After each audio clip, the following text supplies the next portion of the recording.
नमस्कार, स्वागत है आप सबका आसाम खबर पर। मैं हूं पूजा छेत्री। तो चलिए ले चलते हैं आपको आज की सबसे पहली खबर की ओर।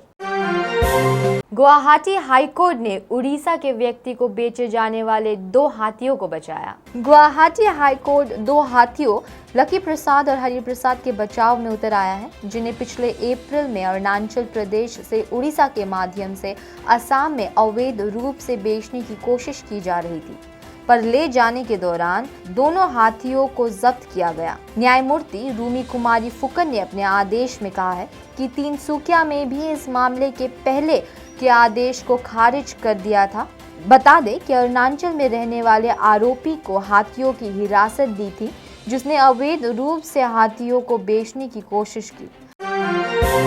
ममता दीदी का पूर्वोत्तर में रेड कारपेट से करेंगे स्वागत सीएम हिमंत बिश्व शर्मा। एक और जहां सीबीआई ने बंगाल की चुनावी हिंसा की जांच को लेकर अपनी सक्रियता बढ़ा दी है, वहीं दूसरी ओर सियासी वार पलटवार का दौर भी तेज चल रहा है। ममता बनर्जी ने केंद्र सरकार पर हमला बोलते हुए देश के संघीय ढांचे को तहस नहस करने का आरोप लगाया है, तो वहीं दूसरी ओर भाजपा ने भी ममता पर करारा पलटवार किया है। असम के मुख्यमंत्री हिमंत बिश्व शर्मा ने ममता बनर्जी पर तंज कसते हुए कहा है कि वह जितना अधिक असम और त्रिपुरा का दौरा करेंगी, उतना ही उन्हें लाभ होगा। वह रेड कारपेट बिछाकर ममता बनर्जी का स्वागत करेंगे। पश्चिम बंगाल की सीएम ममता बनर्जी के उस बयान पर कि वह असम और त्रिपुरा जाएंगी, मुख्यमंत्री हिमंत बिश्व शर्मा ने कहा, वह जितना ज्यादा असम और त्रिपुरा का दौरा करेंगी, उतना ही उन्हें लाभ होगा। मैं रेड कारपेट बिछाकर उनका स्वागत करूंगा। मैं देशवासियों से कहना चाहता हूं कि असम और पश्चिम बंगाल में एक ही समय मतदान हुए थे, लेकिन असम के किसी भी घर पर पत्थरबाजी नहीं हुई। पश्चिम बंगाल में जो हुआ उसे पूरी दुनिया ने देखा है। बंगाल में हुई हिंसा के बाद अदालत में सीबीआई जांच का आदेश देना पड़ा। दीपौर बिल को संरक्षण की जरूरत, जलवायु परिवर्तन मंत्रालय ने जारी की अधिसूचना। पर्यावरण, वन और जलवायु परिवर्तन मंत्रालय ने गुवाहाटी के दक्षिण पश्चिमी किनारे पर स्थित दीपौर बिल वन्यजीव अभयारण्य के पर्यावरण संवेदनशील क्षेत्र को अधिसूचित किया गया, जिसमें बताया गया कि दीपौर बिल असम की सबसे बड़ी मीठे पानी की झीलों में से एक है और एक महत्वपूर्ण पक्षी क्षेत्र होने के अलावा राज्य का एकमात्र रामसर स्थल है। वेटलैंड को दशकों से रेलवे ट्रैक से खतरा है, जिसे दुगना किया जाना है। उल्लेखनीय है कि दीपौर बिल के संरक्षण को लेकर के पर्यावरण प्रेमी दल संगठन प्रदर्शन करते आ रहे हैं और अब ऐसे में मंत्रालय का यह आदेश उन दल संगठनों को मजबूती देगा। मेघालय के राज्यपाल सत्यपाल मलिक ने किसानों के विरोध पर हरियाणा के सीएम की खिंचाई की।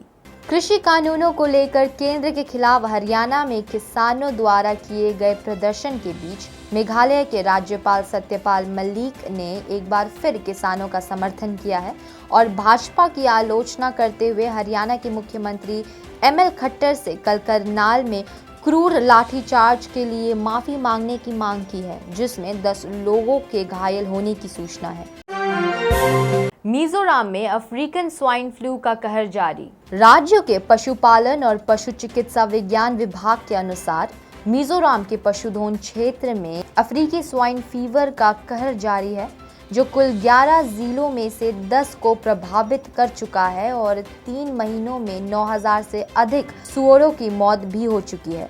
विभाग द्वारा रविवार को जारी आंकड़ों के अनुसार 10 जिले में कम से कम 150 से ज्यादा गांव या स्थानीय क्षेत्र वर्तमान में इस स्वाइन फीवर का प्रकोप से प्रभावित है, जिससे 30 करोड़ से अधिक का नुकसान हुआ है। संक्रमण क्षेत्रों के बाहर से भी 600 से ज्यादा सूअरों की असामान्य मौत की सूचना भी मिली है। आंकड़ों में यह भी कहा गया है कि इस बीमारी को और फैलने से रोकने के लिए अब तक 1000 से ज्यादा सूअरों को मार दिया गया है। नॉर्थ गुवाहाटी के हरे कृष्णा मंदिर में डोल उत्सव का आयोजन। नॉर्थ गुवाहाटी स्थित हरे कृष्णा मंदिर में हरे कृष्णा कमेटी द्वारा जन्माष्टमी के अवसर पर रविवार 29 अगस्त को डोल उत्सव का आयोजन किया गया।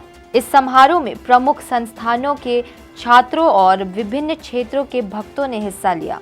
इस उत्सव में भगवान श्री कृष्ण के सर्वोच्च व्यक्तित्व के सबसे उदार अवतार भगवान चैतन्य महाप्रभु को चिन्हित किया गया। इस अवसर पर भक्तों द्वारा भावपूर्ण संकीर्तन और कलाकारों द्वारा मधुर भजन और नृत्य प्रस्तुतियों के साथ कार्यक्रम की शुरुआत हुई। इसके बाद भक्तों द्वारा महाअभिषेक तथा महाआरती का आयोजन किया गया। अमेरिका ने काबुल एयरपोर्ट पर आतंकी साजिश नाकाम की।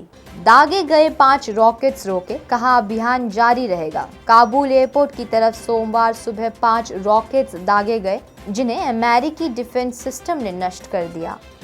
इस हमले की पुष्टि व्हाइट हाउस ने कर दी है। प्रेस सेक्रेटरी जेन साकी ने कहा कि नेशनल सिक्योरिटी एडवाइजर्स ने राष्ट्रपति जो बाइडेन को इस हमले की सूचना दी है। राष्ट्रपति को यह भी बताया गया कि काबुल एयरपोर्ट पर चल रहे अभियान को जारी रखा जाएगा। राष्ट्रपति ने भी अपने आदेश को दोहराया है कि ग्राउंड पर मौजूद अमेरिकी सेना की सुरक्षा पुख्ता करने के लिए जो भी कार्रवाई जरूरत है वह की जाए।